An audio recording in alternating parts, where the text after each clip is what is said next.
बिस्मिल्लाहिर्रहमानिर्रहीम, अस्सलाम वालेकुम। मैं हूं शाहिद सकलैन और आप देख रहे हैं मेरा यूट्यूब चैनल। आज मेरे साथ शाहिद हुसैन साहब मौजूद हैं, सीनियर सहाफ़ी हैं, कराची में मुकीम हैं और बहुत सारे कराची के जो केसेस होते हैं उनकी जो मालूमात होती हैं मुझे इन्हीं से मिलती हैं। मैं इनका बहुत शुक्रगुजार हूँ, आज इन्होंने वक्त निकाला। मामला कुछ ऐसा था कि इनके अलावा कोई और मुझे मौजू आदमी मिला नहीं, क्योंकि कराची का मामला था। आज कराची में एक बहुत बड़ा अंदोनाक वाकया हुआ है जिसमें 15 के करीब जो अनऑफिशियल फिगर है, ऑफिशियली अभी तक 14 जो मैं वीडियो रिकॉर्ड कर रहा हूँ 14 आ रहे हैं। और अल्लाह ना करे जो बाकी वैसे डेथ हैं 15 बताई जा रही हैं और काफी तादाद में लोग जख्मी भी हैं, जिनमें से कुछ जख्मियों की हालत तशवीशनाक भी है। ये मामला हुआ है आज दिन में और आपने भी स्क्रीन के ऊपर देखा होगा, लेकिन इस मामले के कुछ ऐसे हकायक हैं जिनके हवाले से बात नहीं की जाती, जिनको हमेशा पसंदाज कर दिया जाता है, अंडर द कारपेट कर दिया जाता है। उन हकायक पे भी इस वीडियो के अगले हिस्से में बात करेंगे, लेकिन पहले शायद सैन साहब से पूछूंगा। शायद एक तो बहुत बहुत शुक्रिया, सॉरी मैं आपका शुक्रिया अदा करना भूल गया शुरू में। थोड़ा सा ये बताइएगा कि आज आप वहां थे भी सही, क्या वहां पे एक तो ये बताइएगा आज हुआ क्या, लोग जो एनी शाहिदीन है वहां पे क्या बताते हैं कि ये मामला क्या। शायद साहब आपका भी बहुत शुक्रिया। आपने इंतहाई अहम मौजू पर मुझे जो है वो ये सारी मालूमात आप अपने नाज़रीन तक पहुँचाने के लिए मौका दिया। देखिए, ये इंतहाई ख़तरनाक मामला है जो कराची में है। ख़ासतौर पर आज जिस तरह एक वाक़या हुआ है, चूँकि बैंक एक एचबीएल बैंक है। बैंक आज वर्किंग कंडीशन में था, हालाँकि हफ़्ता इतवार बंद होता है, लेकिन कुछ जो ब्रांचेज़ ऐसी होती हैं जो हफ्ते के दिन भी खुली होती है, क्योंकि वो मार्केट ऐसी है, वो एरिया ऐसा है कि वहाँ पर हफ्ते के दिन बड़ा कारोबार होता है। तो इसलिए वहाँ पर एक कारोबार था, कारोबार का दिन था, रश भी था।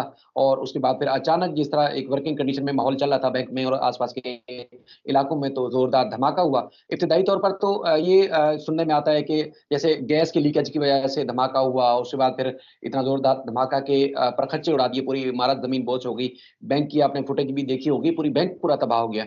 तो अब सूरत-ए-हाल जो सामने आई है पुलिस की जानिब से और उसके बाद फिर ख़ास तौर पर एसएसजीसी की सामने जो जानिब से एसएसजीसी की जो लाइनें वहाँ से गुज़रती हैं वो बिल्कुल क्लियर हैं। अब तक उनको कोई नुकसान नहीं पहुँचा है। अच्छा, उसके बाद फिर जो पुलिस की जानिब से जो रिपोर्ट जारी की गई है, उसमें इसमें बिल्कुल वाज़े बताया गया है कि ये कोई तख़रीबकारी का कोई वाक़या नहीं था। ये बुनियादी तौर पर वो गैस जो कि नाला जो कि भर जाता है, उसमें ना तो पानी आने-जाने का रास्ता होता है, और उसके बाद फिर तो ख़ास तौर पर जब नाले के अंदर ना हवा अब तक भी नहीं जा सकती, तो गैस जब भर जाएगी तो उसके बाद एकदम फिर ज़ोरदार धमाका होता है। वो नाले का चूँकि मुँह बंद है और सीवरेज का नाला है, और ये इमारत बदकिस्मती कहें, ये इमारत नाले के ऊपर तामीर थी, पूरा बैंक एक अरसे से काम कर रहा था। तो उसके बाद फिर जिस तरह धमाका हुआ इब्तिदाई तौर पर, जैसे जो सूबाई वज़ीर सेहत है उन्होंने 14 अफराद की हलाकत के बारे में बताया। उसके बाद फिर अब तक जो इत्तलात है 12 अफराद ज़ख्मी और तकरीबन 15 जो है जहाँ बहक हो चुके हैं। इस अफ़सोसनाक वाक़ये में आलमगीर जो कि एमएनए है पीटीआई के, उनके वालिद समेत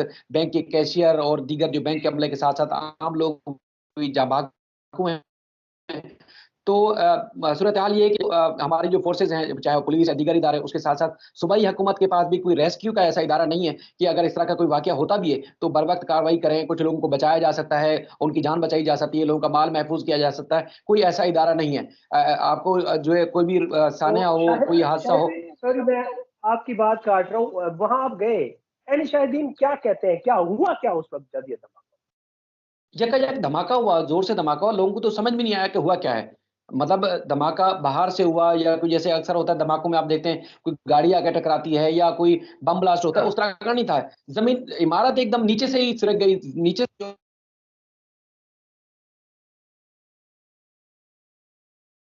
के साथ ये सारा जो वाक़या हुआ है, वो खुद जी। मतलब आस-पास के लोग नहीं जज कर कर पा रहे थे, और जिनके साथ ये वाक़या सानिया हुआ है, वो खुद जो ज़ख्मी हैं, उनको खुद समझ नहीं आ रही कि हुआ क्या है, ये किस तरह हुआ है।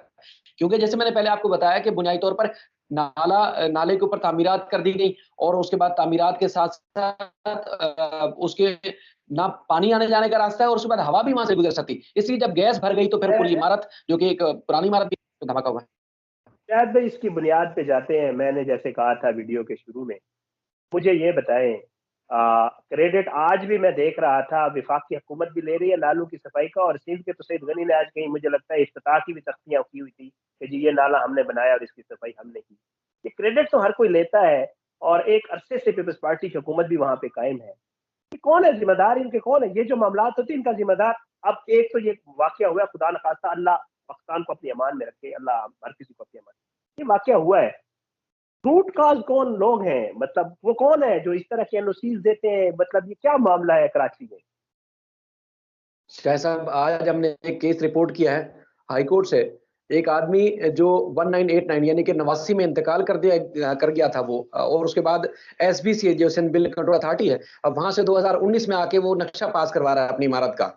अब अंदाजा लगाएं कि माशाल्लाह। 22 साल पहले जो जहां भाग हो गया था, इंतकाल कर गया था, वो एसबीसी के रिकॉर्ड के मुताबिक उसने 2019 में नक्शा पास करवाया है।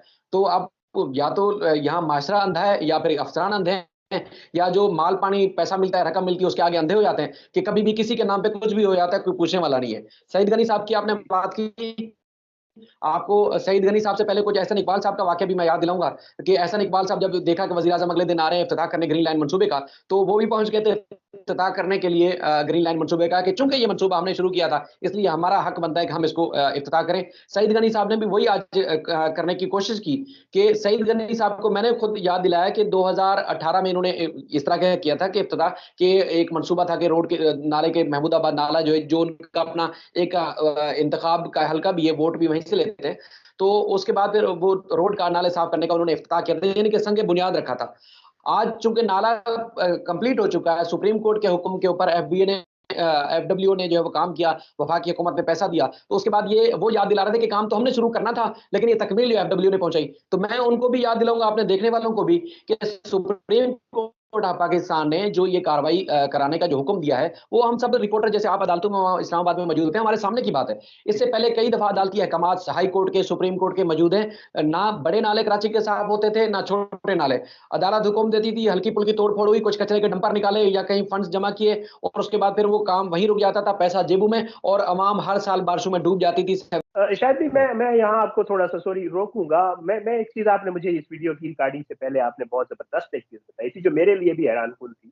आपने बताया था कि जी इतने नाले हैं सिंध में, इतने नालों का नाम निशान नहीं है, और नालों नालों के ऊपर बगैर किसी एनओसी के इमारतें बनी, और बड़े बड़े इदारों की इमारतें बनी हुई हैं। तो इसकी तफसील बताइएगा, और ये बताइएगा कि कौन लोग हैं जो एनओसी दे देते उनको पूछता भी नहीं देखें है ना, अगर मैं बताऊंगा तो खुद आप हैरान हो जाएंगे। जब ये कोई वाकया रूनुमा होता है ना, तो उसके बाद फिर फलां इदारे की रिपोर्ट, फलां इदारे की रिपोर्ट, फलां न्यूज आपको मीडिया चैनल ब्रेक करा होगा कि इसकी तो अप्रूवल ही नहीं था, ये तो नक्शे के बगैर जो है तामीरात थी, किसी ने है। पूछा नहीं था, फलां की गफलत सामने आ जाएगी। लेकिन जिस तरह आज इस तरह अलमनाक वाकया हुआ है, इसी तरह कई और पहले भी हो चुके हैं और मजीद होने का भी खदशा है। अब सबसे पहले हम शुरू करते हैं जो पूरे सूबे का जो फैसला करने वाले जो सेक्रेटरीट है ना, जहां वुजरा के दफातर भी हैं, तमाम तकरीबन सेक्रेटरीज बैठते हैं सूबे के, तमाम जो तकरीबन 54 महकमे हैं सिंध में, उनके सेक्रेटरीज वहां बैठते हैं। और उसके बाद फिर उनका जो सेक्रेटरी सेक्रेटरीट है, वो उसका एक हिस्सा पूरा नाले के ऊपर बना हुआ है मुकम्मल। अगर आप कहेंगे किसी दिन मैं उसकी वीडियो भी बना के भेजूंगा, आपको हैरान होंगे। अक्सर मैं बारिशों में वहीं जाता हूँ कवरेज के लिए, और उसके बाद चूंकि वो इलाका फिर इसी वजह से भर भी जाता है। अच्छा, उसके बाद फिर अभी अरबों रुपए की लागत के बाद एक नया सिंध असेंबली का एक वो हॉल बनाया गया, असेंबली हॉल।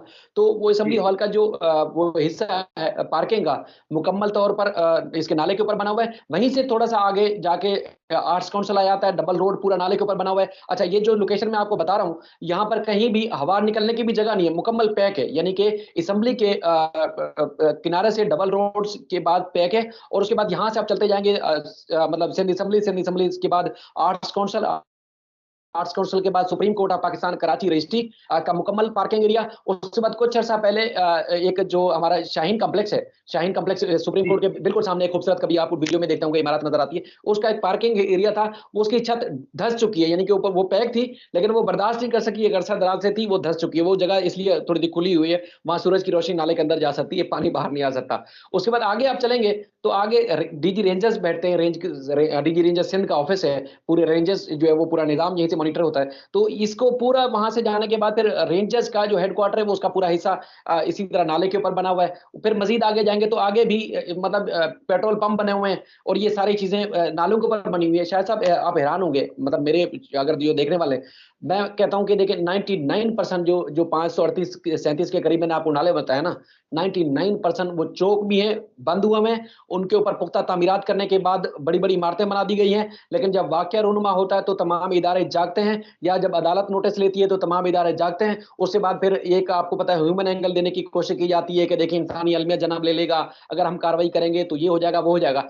इसी गफलत और लापरवाही की वजह से सूबाई हुकूमत की जो नालों के ऊपर कब्जा हो चुका है, पार्कों और रफाही प्लाटों का तो अक्सर आप रिपोर्ट करते रहे कि उनके ऊपर कब्जा है, कोई पूछने वाला नहीं है। जब अदालत ऑर्डर देती है, पहले तो अपनी गफलत से उनको तामीरात की इजाजत दे दी गई, बनवा लिया गया, उसके बाद तोड़ने का अदालत ऑर्डर देती है तो अदालत के खिलाफ बात करते हैं। नालों के ऊपर अदालत ने साफ करने का हुक्म दिया तो तब भी वुजरा और वजीर आला तक तमाम महकमे के लोग बात करते हैं। लेकिन जब ये अलमनाक वाकये होते हैं तो उसके बाद आप देखते होंगे बहुत सारे लोग आंखें मलते हुए सामने आ जाते हैं। लेकिन अगर ये नाले मजीद अब साफ ना हुए तो ये 3 बड़ू नालों के ऊपर सुप्रीम कोर्ट ने काम करवाया, ये भी बेकार हो जाएगा। छोटे नालों से पानी जब इन बड़ू नालों में आएगा नहीं, तो फिर शहर डूबने से कैसे बचेगा? अब छोटे नालों को पहले साफ हम्म। करेंगे तो बड़े नाले जो आपने अरबों रुपए लगाए हैं साफ करने के लिए, 1100 अरब रुपए इमरान खान साहब ने जारी करवाए कराची के लिए, तो उसका फायदा तो तब होगा ना जब छोटे नाले साफ होंगे। छोटे नाले इसी तरह चौक हो चुके हैं, पैक हो चुके हैं, पुख्ता जो है वो उसके ऊपर छत डालने के बाद जो है वो तामीरात कर दी गई हैं, उसमें कमर्शियल भी हैं, रिहायशी इमारतें भी बनी हुई हैं, और बड़े बड़े प्लाजे भी बने हुए हैं, शॉपिंग मॉल भी बने हुए हैं, कोई पूछने वाला नहीं। और इसी तरह जिस तरह मैंने आपको सरकारी ऑफिस की बात की, इसी तरह ऑफिस भी बने हुए हैं, यकीन माने थाने तक बने हुए हैं इन नालों के ऊपर, कोई पूछने वाला नहीं है। अल्लाह रहम करे। अच्छा शायद भी एक तो बहुत बहुत शुक्रिया। होती हैं इमारतें और नालों के ऊपर बहुत सारे मामला दूसरे ममालिक भी होते हैं, यहाँ इस्लामाबाद में भी हैं, लेकिन उसका कोई प्रॉपर निज़ाम होता है और उसकी प्रॉपर हवा की और रोशनी की और ये सारी चीज़ों का ख्याल रखा जाता है, और कराची में ऐसा नहीं है। बहरहाल अल्लाह सबको, आपको, हम सबको अपनी हिफ्ज़ अमान में रखे और अल्लाह पाकिस्तान को हिफ्ज़ अमान में रखे, इसके खिलाफ साजिशें करने वालों को नस्तनाबूद करे। आपको बहुत बहुत शुक्रिया। शायद भी आइंदा भी आपको जो है वो ये तकलीफ देते रहेंगे। बहुत शुक्रगुजार हूँ। बहुत मेहरबानी। अपना बहुत ख्याल रखिएगा। अल्लाह हाफ़िज़। अल्लाह हाफिज।